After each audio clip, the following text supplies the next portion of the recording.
So I'll introduce myself. I'm Crash McCreery. I've been a character designer for a while now. I've been working with Bobby for, several years now, and I love everything that he does. Anytime he says I'm putting something on, I always jump at the chance to kind of be with him and be with all of you. So this is great, and welcome back. It's really nice to me. I've met and talked to a lot of you, and I really appreciate that and everything you said. And it means everything to me because being in a studio, and I'm sure you understand this, it becomes very insular and you kind of forget. So seeing everyone and kind of talking about the work, it's really inspired me again. So I'll jump right into this because I have a lot I want to talk about. And if I can, I'd like to get into a little bit of a demo. I wasn't able to finish the rendering, but at least the thought process, I think, is kind of more what this exercise is really about. And that's kind of what it is, an exercise. The very first time I did this, it was a schoolism tour we were doing. I think I was in Florence, Germany. I can't remember where we were. So I came up with this idea to have, so I've got these four sides of two cards. One side has like witch doctor, harpy, the kind of monstery stuff. The other one's jobs, firefighter, cowboy. And then there's mammals on one side and then fish and lizards and stuff on the other. So what I'd do is I'd spin this wheel, and whatever it came on, I would make a list. And then I'd have to draw something based on those words, those descriptive words. So the first time I did it, it actually went well. Like I was surprised. What they chose was giraffe, or what came up was giraffe, vulture, kaiju, which, giant like Godzilla things, and hobo. And there were like four choices, and everyone picked the hardest one. Like, it's like, okay, let's do it. Let's get into it. So this, there you can see giraffe. Some of the other ones were Bengal tiger, nautilus, demon, firefighter. So it could have gone wrong. So initially what I do is I'll start sketching like the first thing that kind of pops into my head. And because this exercise, we've only got less than an hour, I didn't spend a lot of time searching for the perfect image. The time I'm doing it now, well, let me move on to this. So this was the little sketch I did that kind of came out of my head first. So he's giant. He's like, there's buildings behind him. He's got the giraffe neck with a vulture head, and there's like little people down at the bottom there. So he's huge, and he's kind of a down and out kaiju monster, And I started thinking, and what's fun about this project or this exercise is that you start thinking about story, and it's like, can you imagine these monsters that kind of come into the city, and it's like, no, we just want to hang out, but they realize they're kind of homeless. Like, where do they go? What do they do? And so it's kind of nice to spur a little bit of a story idea, And I found that giving it like the hobo or the cowboy or the firefighter, it kind of brings it into a little bit of a Star Wars realm, where they kind of have jobs, but it does kind of help you create story. And this was the sketch that I did live while I was there. And in this case, I tend to find different ways of doing certain problems. In this case, it's like I had a very clear image in my mind of what I was doing, and that little tiny sketch really helped a lot. And I'll get into that too, as far as the process goes. But it was kind of nerve-wracking, and I was drawing as fast as I could, and I got as far as I could before I had to just go finish it later. But I think everybody was waiting for me to fail, and so the next 3 times I did it were total disasters. Like, they all picked the hardest one, and it was just a lame, whatever it was, and it was just kind of like, I didn't really feel like I had really accomplished anything, and I kind of felt like they got kind of a raw deal because what I had done was just kind of generic, and it wasn't as fun as this one had been. So I got kind of duped into thinking this is going to see, I'm putting like a little hobo hat on it now. And so for this version of it, I did spin my own wheel, and I did pick one that I thought would be interesting, because I really want you to see the thought process of, why I think this is kind of a fun thing to do. And I think this would be a really fun thing to do with friends, like other artists. Even a hat is cool. Let's put a bunch of words in the hat and pull it out and stuff. So as soon as this thing is done, I'll move on to so you'll see I'll kind of start with the form, that's in my head. And then I do like to start putting in really light shadows, kind of, picking a light source, starting to see it kind of complete in my mind before I even get to paper, which is nice. And fortunately, this kind of developed as I was doing it. But let me move on to this. So this was the final drawing. And so you can see the giraffe neck. You can see the vultures have really cool feathers, sometimes around their neck. It's got the hobo hat. There's a little person down there by his feet for size and scale, and he's leaning up against a building. And so it was cool, and people were like, oh, that's neat, because what it does is it makes you draw something or think about shapes and ideas that you normally wouldn't do. Like I find myself doing this all the time. I kind of rely on what I do well, and it's like, oh, what should I draw today? So I go back to I'll draw a dinosaur again, or whatever. So that's what I really liked about doing this image. So the next three were horrible. And so this time I decided to kind of do my own spin of the wheel. And there was some, I did this about 2 weeks ago, and it was hyena, carpenter ant, Beauty and the Beast, and hobo. Again, I got hobo. And I was kind of going through them, and I started freaking out, just going, I can't see any of these things. I have no idea.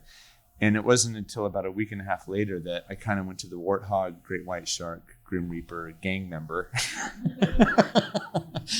And I started to see an image, and the words started to make sense. And I started getting excited about it, and I couldn't wait to sit down and start drawing it.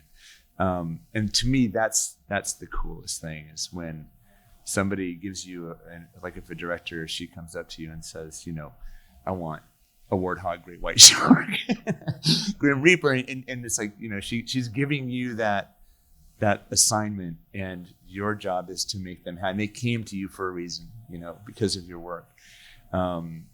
That's just it's the best feeling in the world. It's challenging. It's scary.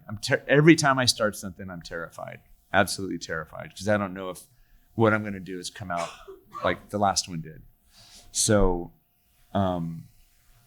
it's always a challenge, and that's what I like. I hate repetition. I hate doing the same stuff over and over again.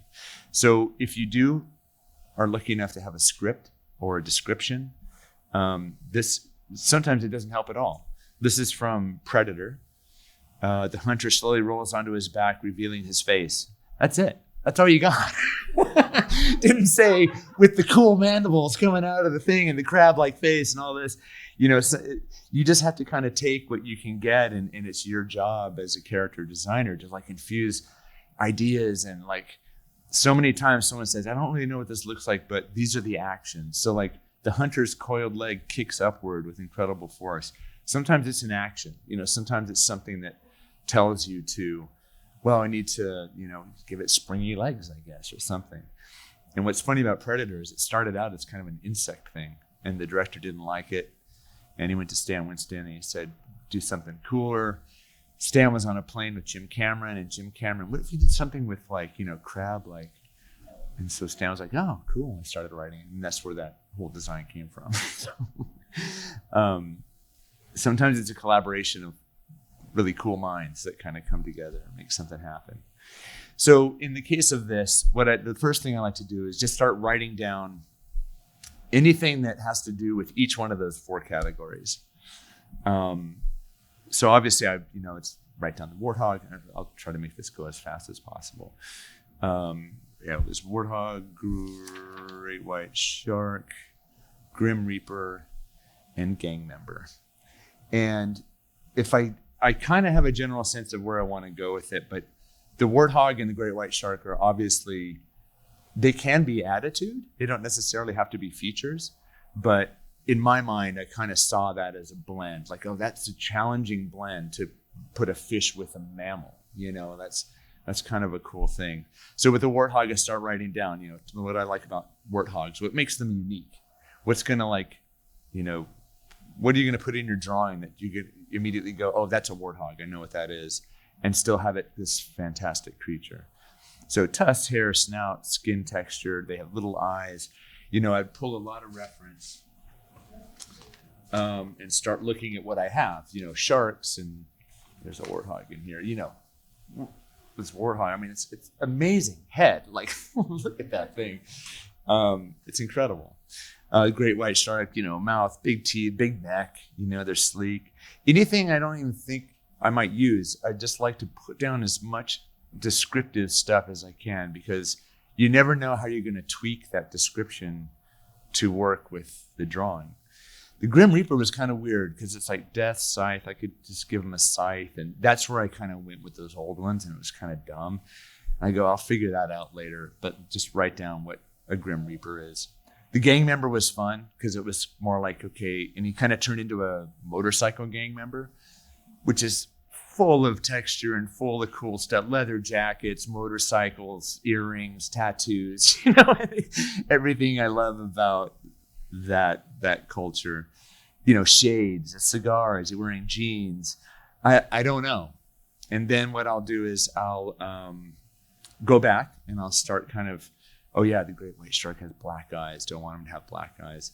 I tend not to want to do that. Eyes are really important for expression and character. But the scars that are on a shark are really cool. You know, like that battle-worn kind of, he's been through a lot. And then I'll start circling what do I want to use. So I want to use the tusk, the hair, the snout, the skin, the bony head. I'm going to keep the little hooves out. The shark, the big neck, the teeth, the scars are cool. And then I thought the Grim Reaper, oh, he's a motorcycle guy, so that's the name of his motorcycle gang, the Grim Reapers. So I did incorporate it in there, and in the final, I could possibly have, so I thought of a tattoo, you know, maybe, or on the back of the leather jacket, putting their motorcycle logo on the back. And then just went through what I wanted to use for the gang member. And while I'm doing this, if little images kind of come to mind, I'll do just a little tiny sketch, so just as a reminder. Yeah, I'm starting to write Grim Reaper down there. And so a lot of what was wrong with the ones that didn't work is that this is not an exercise. This is not how it really is in reality. You're not sitting for an hour to come up with that idea immediately. And when I sat with the ideas for a while, like if you're given an assignment, take that time to walk outside and, you know, take 2 or 3 days and to let it soak in and really think about it. And like I said, I can't start anything unless I see it in my head first. Because when I just start doing stuff and I'm going nowhere, it's wasted time. So I really encourage you to take that time to kind of absorb the idea. And sometimes they don't come until you're walking down the street and you see something that reminds you of something, or you're watching TV in a show and something kind of reminds you. It's so important to have that kind of artistic, get your juices flowing, you know. Any drawing I've ever done is never start, except for Davy Jones. That was the only one that I jumped into and finished right away. That was lucky. But you know, it's always a search. And this exercise I'm doing for you today is not. Normally I would do 4 or 5, 6 different poses, different attitudes. Do I want him on a bike? Do I want him next to a bike, in a bar, which is another great environment? So I like to kind of start thinking about what's going to be fun about this. You know, how am I going to make this fun for me to draw, let alone what's going to be a cool character to look at. So these are the reference materials I kind of pulled out. And I don't know why, I always draw everything facing to the left. So my reference was wrong, so I had to flip it and reprint it out. so I knew what I was looking at. I have no idea what I'm doing here. Okay, that's done, I think. Yeah, so these are the notes. So that written part of just kind of writing down ideas so that you don't forget, because that'll happen sometimes. I'll get halfway through a drawing and go, God, there was something I was going to do on the ears. Like, what the hell was it? It's like, oh, earrings, like I forgot to do it. So any little kind of note that I can put down that's going to remind me, like over the gang member, the tattoos, like make sure I give them a tattoo, is always going to help. So what I'll then do is, once I have all of this, it's almost like a little menu, right? A little menu of features and ideas. And now the idea is really starting to kind of gel in my head of what I want this guy to look like. And I'm real intrigued by the mouth of the shark, the big throat of a shark, and the hog nose. Like, how is that going to work together? And so I start getting excited about the design problem. So this, having that next to me always, so I can always sit back and refer to it. Uh-oh, am I freezing up? Sorry. That's it? Oh, shit. Hold on a second. Let's see what's going on here. Oh, why is that all? Oh, no. Oh, guys, I'm so sorry. This is like, well, fuck. Sorry. Excuse me. So this was the sketch. I'll see if I can find the movie of it. But really, it's super loose. And even as I'm drawing it too, I'm writing in little hand, notes to myself of like, make sure you add this, make sure you put that in there, huge arms. And as I'm doing this, it starts to take on, more character. Like, I usually kind of get to the eyes and like, what kind of attitude do I want to have on the eyes? And I'm also thinking about weight. Like, in this stage, when you're getting kind of nice and flowy, start thinking about the volume of the character, the gesture of it, its position. Is it in action, doing something? I tend to do a lot of things in repose, where they're kind of kicking back, because I think there's a lot more thinking going on in a character that's in that pose, as opposed to, running at something or whatever. But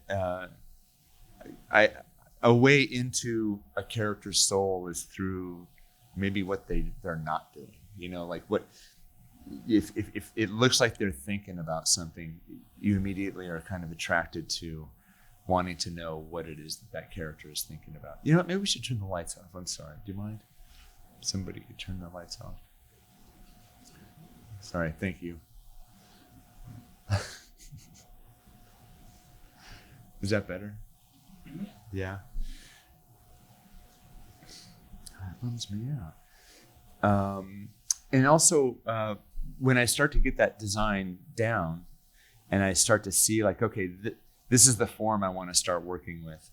I'll do a little tiny, like 3-inch, like thumbnail of like values, and maybe even a little background or something that kind of gives me an idea of like an environment. If I put an environment in, a lot of times it's just the character itself, or I don't have time. But it also kind of helps me decide, what's the tone of the piece that I want to convey. This was for a thing called Creature, which this character went through 3 or 4 different styles. And I have the original drawing of the final one over in my booth, if you guys come by and check it out. But this initial one was like a swamp creature. So it was very different from the ocean creature that ended up. But this drawing is literally, it's only about this big. But what's great about that is it becomes another little map into the character, what's important. Like, I think the shape of his head is really cool. The detail wasn't really important to me. It was more of just kind of the shape of him. And if those values don't work, change the angle of your character, and change the light. I mean, what's awesome about doing what we do is that we're playing God. We can make the light go anywhere we want. We can make anything happen that we want. So use that to your advantage. I'll see people get stuck with like, well, I put the light over here because it's, just hitting the tree in the right way. And this, it's like, no, it's all about your character. Just bring it a little bit forward. Give it that Rembrandt lighting. Do you guys know what Rembrandt lighting is? Yeah, of course. What are you, idiot? And so if you're in control of that you're always thinking about what do I want the viewer to see and what's important. Because if you run out of time, but you've got that part down, you can kind of fade it off and people will fill in those blanks. But so long as they're attracted to, the coolest part of your character, the most important part, use that to your advantage, lighting, position, all of that. And it will determine the look of the final piece, because for me, if I don't have that little map and I'll start going down a route and it's like, oh, why did I put the light over there? It's total shadow now. It's like, I want to make that nose. You can make those adjustments, but it's so much easier to do it small if you can. And I just want to talk about a little bit about light and shade, because that, to me, that's everything. We don't see in lines. And gesture drawing, obviously, I started this thing with line drawings and I love gesture drawing. But when I go to a render, it's all about light and shade pushing up against each other, whether it fades into it or it's a hard mix. And if you can understand the basics, I know this is very basic for you guys, but to really understand particularly the core shadow, cast shadows, and your highlights, if you can get those three things down, which is where I usually start with a piece, I'll kind of lightly put in where my shadow is going to be, keep my highlights where they are, and then find my core shadow. And I'll talk a little bit more about that. But and if you understand that, particularly reflected light, that is going to give you such an advantage, having that 3D kind of look and putting your character in a space. I just can't stress just knowing this inside and out, so it's just intuitive. And then you start getting excited about, oh, I'm going to have the light reflecting off the bottom of the chin, and that's how I'm going to make that feel huge, or even the cast shadow, how light that is. The larger your creature or your character, the more light is going to spill into that shadow. So you can, if you do that shadow too dark, it's going to feel small. You need to understand what light does in different situations, particularly when you're dealing with the size of something, which is kind of fun. Cool. Ansel Adams, brilliant photographer, came up with this value scale. And in his photographs, what makes him so brilliant is that he has every one of these tiles of scale in his photographs. He does go to a pure black. He's always got a pure black in his photo and a pure white. And if you can kind of understand this value system, this was the original photograph out of the camera, which is a very famous photograph by Ansel Adams. But then this is what he did with it in the darkroom. And it's he sees what he wants. When he's taking this picture, he sees exactly, it's oh, I can make that black, I can take this out, I can bring those crosses out in white. So having that forethought of how you want that character, which you can do in those little drawings that I talked about, is huge. It's huge. And it's just in black and white. If you could do a color painting and I should have done a slide like that, and then you make it black and white, it's kind of dull. It's kind of that's not really great. And that's why I love working in black and white first, because you're dealing with just strictly values. And from across the room, you can tell what you're looking at because those values are right. And what you want to stand out is popping out just based on value alone. So in this case, there are no lines really. Other than the skin, there's some stuff. But if you really stare at it, it's just, dark values up against light values. And when I did this piece, it was I want the light raking across the face. So I know that the back of the neck is going to go into shadow. So I need some nice bounce light coming up into its chest and its neck. I'm going to have some harsh light hitting his back, but I want to break that up. So I'm going to have shadows of the trees. And so I did do a small little sketch of this and like say the values around his back. That tree behind it, I knew I couldn't put highlights anywhere near his face because that would just compete. So as you're building this, and it took me a long time to do this piece, but I really work into it. I don't just start doing black on the foreground shadow trees. I really take my time kind of building it, and it kind of develops, as you move along. This is an interesting thing that a teacher said to me in Art Center, and I didn't really know what he meant by it. And since then, someone came up to me and said, my teacher said, draw what you see, not what you know. And I was like, well, this is why I think this is true, because, and I love giving this. Have you guys seen this? I show it every time, and it just blows my mind. But let me go over to the Photoshop version of it. So what you see isn't exactly what it is. And if you understand light and shade, and when you have dark next to light, that affects the light. It's not just about the relationship between the two of them, but it also what it does to each individual value. So if you look at A and B, they're like, well, A is darker than B, but if I turn this off, they're exactly the same shade. But because B is in a shadow and it's surrounded by these darker squares, it appears lighter. So as you're doing your drawing, and it's like, oh, well, that's a lighter shade. You have to be cognizant of, if I'm staring at something, it's not necessarily what I'm looking at. So I know that I have to do a value maybe a little darker than I thought it would be, or a little lighter. And I just always, when I saw this, I was like, yeah, you really can't trust anything you see because it's wrong. But let me also go to this too. And a lot of people are like, well, how come the moon looks bigger when it's rising as opposed to when it's in the sky? And that's just our human brains. We're looking at, there's a relationship to this. We see these horses in the foreground. We see the house in the background. This is from Days of Heaven.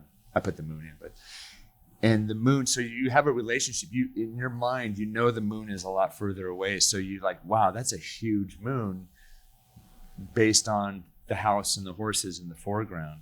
But if you then look at that moon up in the sky with all of that blank sky and space, it appears smaller. But these are the exact same size. So the moon isn't really bigger when it comes up on the horizon. It's just an optical illusion. So we're constantly dealing with optical illusions. and I love that. I think that's fascinating, So anyway, back to the drawing. So what I'll do then is I'll take this really rough thing with all these notes, and I'll put a piece of tracing paper over the top of it. And this is where I'll start to refine the shapes. And I love working on tracing paper because it works. It's fast. You can erase it easy.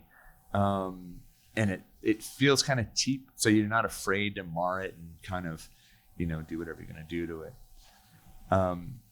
And so certain features of this guy, like the tusks, it's like I want to fix that. I start looking at where the eyes are, and I start placing the forms so that they're, either symmetrical or asymmetrical, whatever that is. And by lifting the tracing paper up, I can kind of see where my drawing is at. But and here you can see I'm adding weight, a little bit more weight to the bottom of the shark. And I'm always thinking about the shark, and I'm thinking about the warthog. Like, how do I want to make sure that translates? And you can see where I put the tattoo and this leather jacket. Some of the details I'm not so concerned about.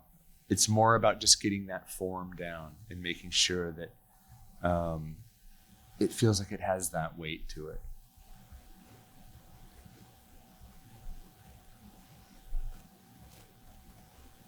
And then what I also like to do, which is fun, because as I'm drawing this arm, I can see like, well, I need to make that a little bit larger, maybe pull it back. I kind of saw him sitting on a motorcycle with his arm up, kind of on the handlebar.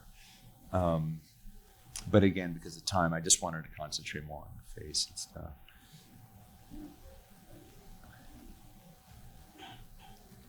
But what I do like is that we can then scan this into Photoshop and then, cut it out, and rearrange it, and squish it, and stretch it. But I like to get as close as I possibly can on just the drawing itself.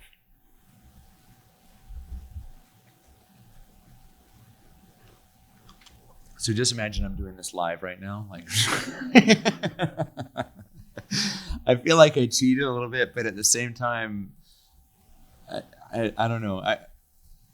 As I started to do this, my thought process of how I go about things became a little clearer, and I think there's more value to that than just trying to do something cool out of nothing. But so that's a very long video. So a lot you can tell, like even where the eye is, like a lot of that proportion kind of changed. The tusk changed quite a bit, but at this stage it's still kind of pretty gestural, trying to keep it loose. I think every now and then I'll go into a piece that's kind of like I want to finish off, and I see it so well that when I mentioned Davy Jones earlier, I'm sorry if some of you have heard this story before, but Gore Verbinski, the director, and I had, worked on the pirate crew. We had the crew down, like the curse and all that stuff, and we needed a captain.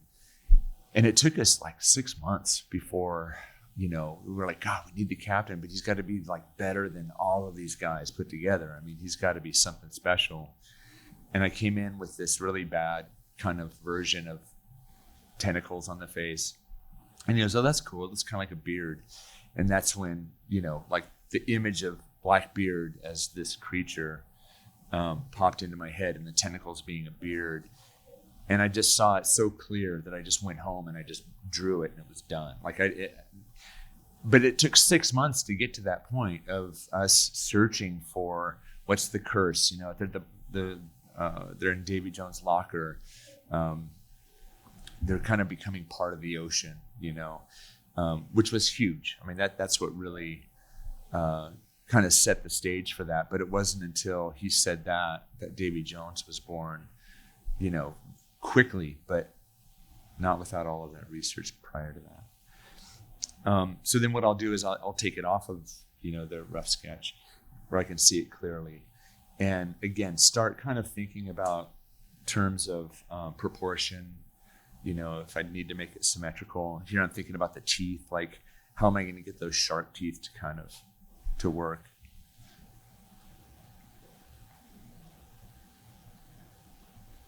And the tracing paper is great because it erases real quick. Some people ask me, I use a mechanical pencil with a lead pointer. And unfortunately, there's this machine that you can just take it and pop it in and it sharpens it automatically. The guy committed suicide, unfortunately, who invented it, and now you can't find them. You have to get them on eBay. But so I like to use a 2B pencil, mechanical pencil. And then so here you can see I'm thinking I'm going to have the light raking back over his head like this, which is more of it's a very cinematic kind of lighting. But it helps if there's my lighting. And so just a quick, indication of that. And if something comes up where it's like, oh, well, that shadow is going to cross in a weird place, or I want that shadow to cross because I really want to show the roll of the nose or something like that. Here's where you can change that. And I think it's really important to do a kind of a value study, because like I said, line drawings are great for finding your form and getting your shapes, but it's the light and shade that's really going to determine, what this guy's going to look like.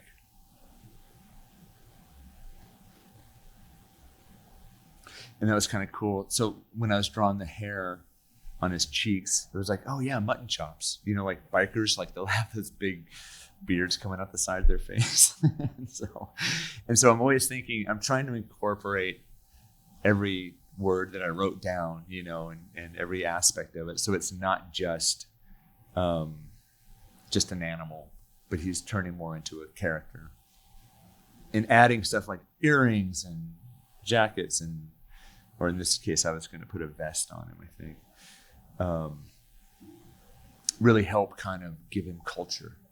You know, like what was so cool about Predator is that he had all these weird ringlets and, you know, the armor had this cool, like kind of decorative stuff in it. And for the time, like that was like a cool thing. Now it's kind of common and everyday, but that's to me what made Predator so cool. So I think, let's see. So then I did another sketch here, which is really quick. And so once I start seeing the shading, and I feel like, okay, these are getting into a place of how I want the lighting to be. I can already see like what I haven't drawn, where it's going to go, because what I have here is a good map. And when you draw, like you won't find a lot of concave shapes in nature. Like even a nautilus shell, if you look at the inside of a nautilus shell, it's like, well, that's concave. I mean, that's like a perfect thing. But if you blew it up and really looked at it, it's kind of made up of ridges that are, you know, kind of making up that curve. So in this eye, it gets kind of dark and it just feels like it's just kind of doing this. And what I like to do is then just infuse kind of shapes that intersect it to make it always doing like that. Does that make sense at all? Try to make your concave shapes convex, made up of convex shapes. And there's something about that just gives it a volume and a weight to it that's really helpful. So here his mouth is starting to come into a little bit of better fruition too. I'm going to change that.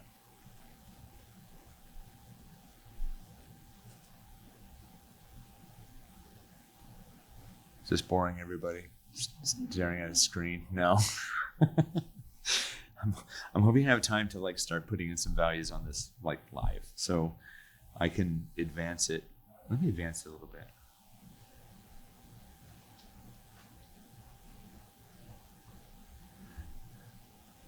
So I think that's already an improvement over the very first sketch. It's feeling more proportional, the weight of everything. Like when I look at the warthog, they had this really great like the hair, kind of wispy hair coming off the back, and that big bony head, and then the jowl of the shark. You know, you got to make that work with the back of the neck. So the back of the neck isn't necessarily warthog or shark, but it's kind of like helping the two kind of come together. And I kind of put him in a human kind of shape with his arms. I kind of saw the arms as being big and flabby and, you know, full of tattoos and scars and what have you. But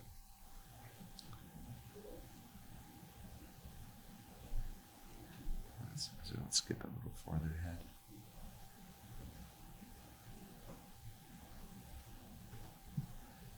Yeah, so I'll do a cleaner line drawing and then start adding some of that shade back into it again. Oh, and here's where I put a cigar in his mouth. Like, that's cool. That gives him an attitude. And then in doing that, it's like, oh yeah, and then obviously the smoke is going to be cool too. So I'm also thinking of, somebody asked a question. I did a panel yesterday and someone said, how do you keep it interesting? How do you find that passion in every drawing and every assignment that you do? It's like, well, make it interesting for yourself. You know, you're going for an assignment and a problem to solve, but if you make it exciting for yourself, that means that you're pushing that character even further, and you're really thinking about it, and you're probably going to come up with something that the director hadn't thought of, and she'll be very appreciative of that. Because they are always looking for, something extra from you. And it was a very good point yesterday that whenever you are given an assignment, always give them what they ask for first. Just do it, get it out of the way. I never feel like I have a better idea, because I didn't come up with the original idea and say, oh, I have a better idea. I'm taking that off of what they came up with. So their idea that's the crux of what you're trying to do. So find that and do that, because you could be wrong. And it's what they asked for. And if you walk in without what they asked for, they won't even look at what you've done aside from that. So this turned out to be kind of the final shape of what I wanted to do. I can in my mind, I see where I want those shadows to go, and what I want to concentrate on the most. And if you have trouble with that, then what I'll do is I'll just take graphite paper, which is this stuff here.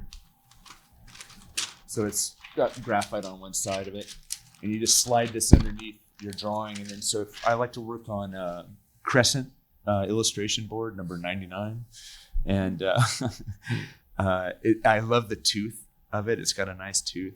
I don't like using I call them tortilla stumps. I don't know why. That's why I thought they were called, but smudge sticks or whatever they are, because it kind of desecrates the texture of the board. And I'm one of those guys who buys sketchbooks just to leave them blank because they're so beautiful. Like when you open the pages, it's like, oh my God, it's like fresh driven snow. So when I'm working on a drawing, the board is so important to me, because the way I draw is I will kind of sketch it out, and then I'll start filling the holes in that the pores kind of, from the paper create. And the paper tells me a lot. Like when you work on a board that has a lot of texture to it, and you're kind of doing a value over the top of it, shapes and kind of things that you didn't really expect. Like when I did Jurrasic, a lot of that scale work and skin and all of this, and even in this little baby Rex back here, the paper kind of like told me what to do, and then you can kind of start molding it. So it's a nice. It's I don't know. I imagine like clay, if the way you work with clay and you get your hands in it, and the material is responding to you, and you're responding to the material. That's what I like about drawing on illustration board. I went really off on the illustration board. And you can do a shape map, of like making sure that whenever you do texture, always keep in mind the shape of your character, even if especially if you're photo bashing something into it. But if you're drawing it, I find a lot of shapes, I'll see artists that will come in with work where the initial shape is cool, but the texture they put on it just killed it, because it's so flat and it didn't follow not only the form, but also where not to put texture. It's so crucial to have that kind of breathing room, even on the, if I go back to,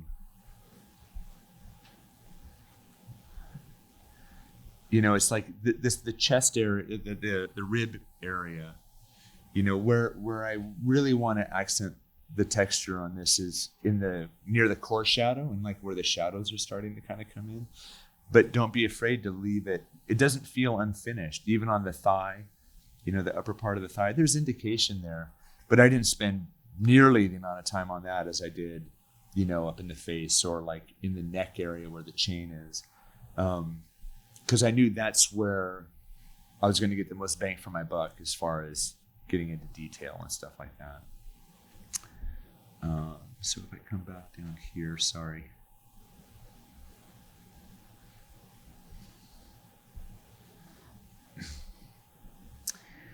So it, and this is kind of like for time-wise too, like determine what's the most important feature of your character and concentrate on that area. And let everything else, if you have time to finish it off, the great thing is if you've done that little sketch, that little thumbnail value sketch, and you have time to finish your drawing, you know that whatever you finished in maybe the main part of the face, say, is going to work with the rest of the background that, you know, if you wanted to finish it off. So having that little map and having that kind of, you know, knowledge of where it's going to go and choosing not to have to go there if you don't want to is great.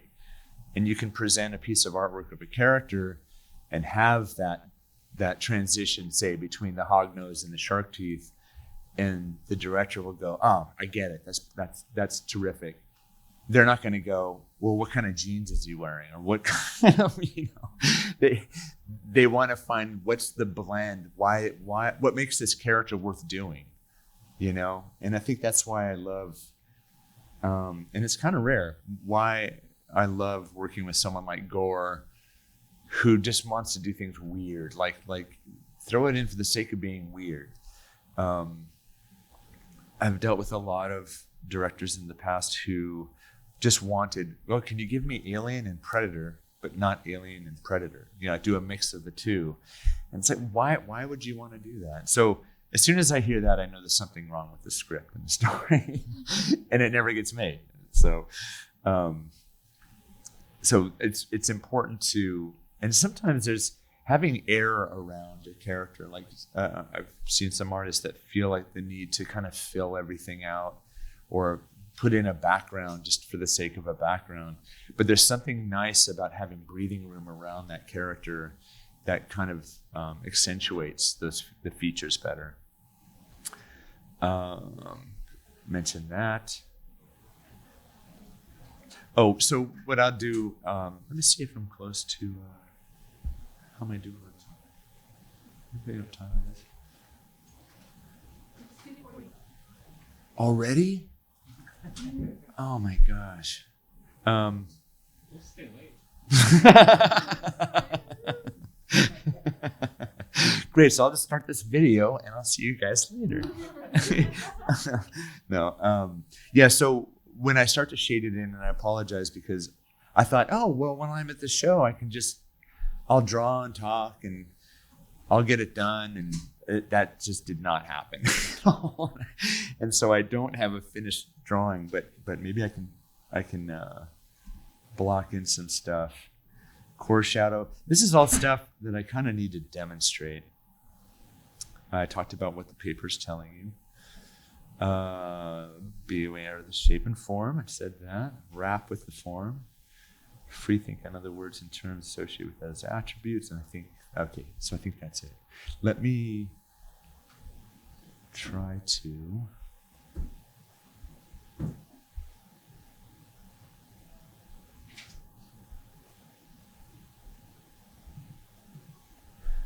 Let me see if I can do this real quick.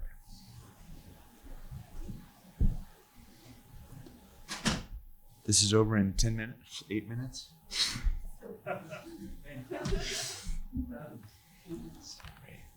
I still think that was better though than just watching me like stumble and fall and fail. No?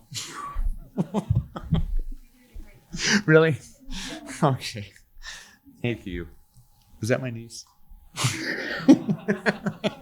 I can't see anything.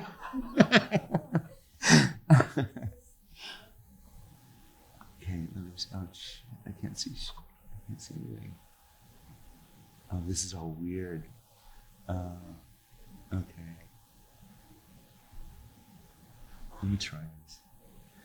It's not to scale, so I'm like drawing very weird. This is going to be hard. I'm just going to do a really quick value study. Let's see. Slow down. So that's a pretty good value to start with.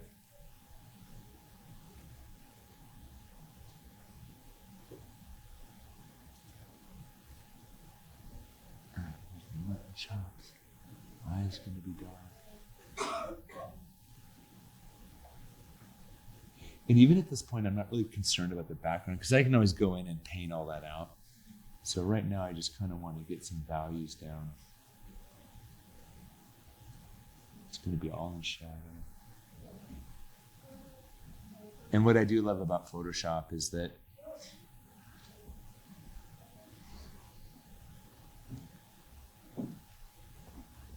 let's go 15. If I wanted to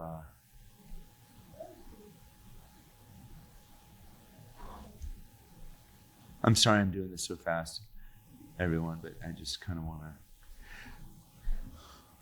I need like 2 hours to do this. Let's do this.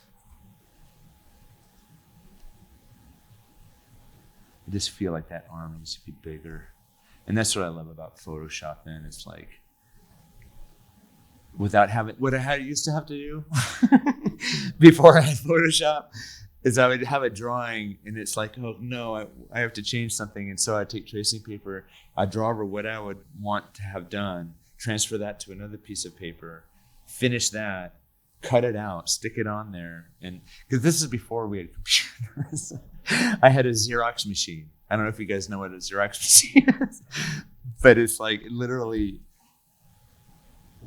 it was, I did it and I made it work. And then I had a Xerox machine that could enlarge and reduce. And it's like, oh my God, the head's too small. I can put it on the Xerox machine. And the reason I stayed at Stan Winston so long is because they had an amazing Xerox machine. I wanted to leave so much earlier, but I didn't. I was terrified. I know I'm not going to have time, but this section right here is what I really was hoping to kind of get into.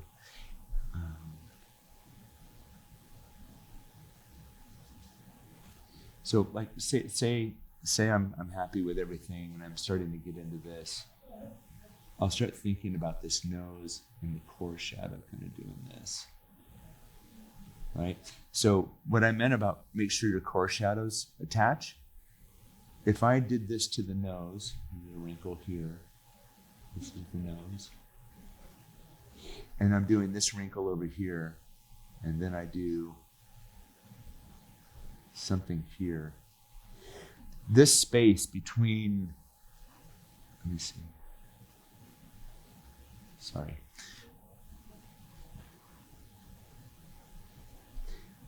I want to think about the light. So here's my light coming in here, hitting that there. And now I need to have this core shadow connect. So this is the shadow. And wherever light is hitting something, it's either going to cast a shadow or there's going to be shadow beyond it. So now I have to determine where that core shadow is going to go. And that's a wrinkle, so it's probably going to be a shape like that. And it's got to continue here, and it's got to connect to this. And then this has to connect to that. If you don't do that, it's gonna look weird and it's not gonna feel like a complete. So do you start to see that? How it kind of polishes that off? So that's what I meant about your core shadows. And even if you have something up in here, let me see if there's a better spot to do that.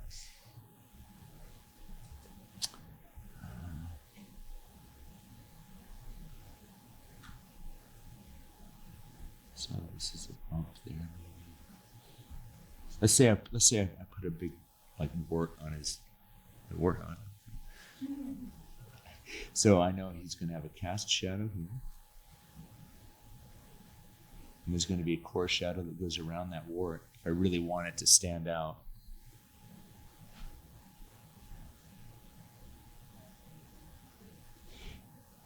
But this core shadow's got to terminate because light's got to cast a shadow. And a lot of this is just observation. Like in school, if you had to do the cone and the sphere and the block, and it's like, what the hell am I doing this for? That's really what this is all about. And so this little guy right here is going to have a core shadow that should connect with that one too. And if there was something over here, it would have its own little termination of that core shadow and the cast shadow. Does that make sense? Am I making any sense at all when I talk about that? I just found that when something's not working, 9 times out of 10, that's my issue, is that I didn't connect my stinking core shadows. And make your cast shadows darker than your core shadow. But I hope that helps, because that helped me tremendously. We got 1 more minute. Let me just.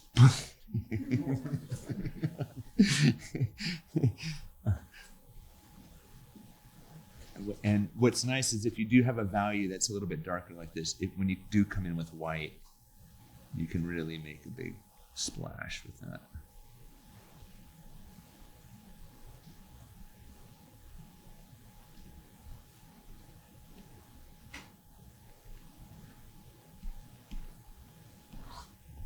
And then this is an area where that concave thing was happening.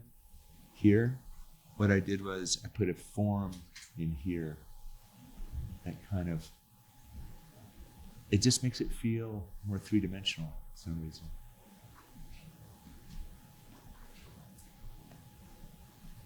Darn it, I don't have any time for questions. Any questions? Yeah. The wheel? I should make the wheel and sell them? That's not a bad idea. Oh, that's cool. I bet there's an app for that. Okay, that's our idea, so no one can do it and take it. We'll talk afterwards. Call me.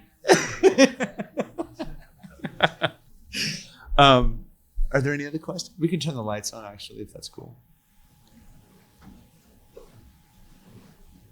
Appreciate it. Thank you. Yeah. You talk about foreshadow connection. Yeah. And do you see that a lot in people? Do you see that holding a lot of people back in believability of their lighting? That foreshadow connection, lack thereof?